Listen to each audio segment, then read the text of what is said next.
வணக்கம் நண்பா. பொதுவாகவே நீங்கள் டைப் பண்ணிவிட்டு இப்போ இங்கே ஏதாவது ஒரு மிஸ்டேக் இருக்குதுன்னு சொல்லிட்டு இது மாதிரி டிலீட் பண்ண போவீங்க.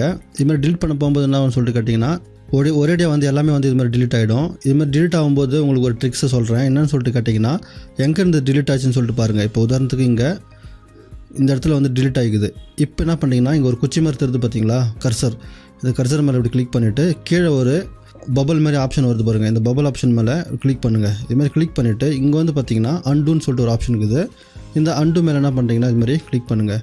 கிளிக் பண்ணிங்கன்னா நீங்கள் டிலீட் பண்ண எல்லா விஷயமே வந்து ஒன் பை ஒன்னாக இங்கே வர ஆரம்பிச்சிடும். இப்போ இந்த சென்டென்ஸ் வந்து நீட்டாக வந்துடும். அதாவது நீங்கள் மிஸ்டேக் ஆகிருக்கும்போது தப்பி தவிர எங்கேயாவது டிலீட் பண்ணிட்டீங்கன்னா அந்த இடத்துல உங்களுடைய கர்சர் எடுத்துன்னு போய் வச்சுட்டு அங்கே ஒரு பபுள்ஸ் வரும். அந்த பபுள்ஸ் மேலே கிளிக் பண்ணிவிட்டு இந்த இடத்துல அண்டு அப்படின்னு சொல்லிட்டு கொடுத்தீங்கன்னா எல்லாமே வந்து ஒன் பை ஒன்னாக திரும்ப வந்துவிடும். இப்போ வந்து பார்த்திங்கன்னா வெற்றி தள்ளி போகலாம், ஆனால் இப்போ இன்னொரு சென்டென்ஸ் வரணும். இப்போ இந்த பபுள்ஸ் மேலே கிளிக் பண்ணிவிட்டு இங்கே அண்டு கொடுத்தீங்கன்னா இதுமாதிரி அண்டு கொடுக்க நீங்கள் என்னென்ன டிலீட் பண்ணியிருந்தீங்களோ எல்லாமே வந்து திருப்பி வரும். இப்போ பார்த்திங்கன்னா கரெக்டாக வந்து சென்டென்ஸ் வந்துருச்சு. வெற்றி தள்ளி போகலாம், ஆனால் முயற்சி வீணாக போகாது. இப்போ இதுமாதிரி நீங்கள் டிலீட் பண்ண விஷயத்துக்கு பக்கத்தில் வந்து இந்த இடத்துல ஒரு பபுள் தெரிஞ்சு பாருங்க, மேலே கிளிக் பண்ணிவிட்டு இங்கே அண்டுன்னு சொல்லிட்டு கொடுத்தீங்கன்னா ஒன் பை ஒன்னாக வந்து எல்லாம் வந்து தெளிவாக வந்து வர ஆரம்பிச்சிடும்.